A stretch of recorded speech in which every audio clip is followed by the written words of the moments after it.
Hi everyone, today we'll talk about how to fix or how to solve the problem of not responding on the application of Tinder. We go to settings.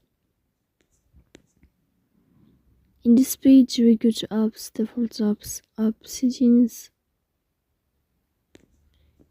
In this list you will scrolling down until you find this window of Tinder. Here in this page of app info we click on first stop and you can click OK. Here we'll enter to the window of storage. Then you can click on clear cache, but pay attention, don't click clear data because that can delete your account. In the end you can turn off your phone and you can restart your phone again. So please don't forget to support us by like and subscribe. See you next time.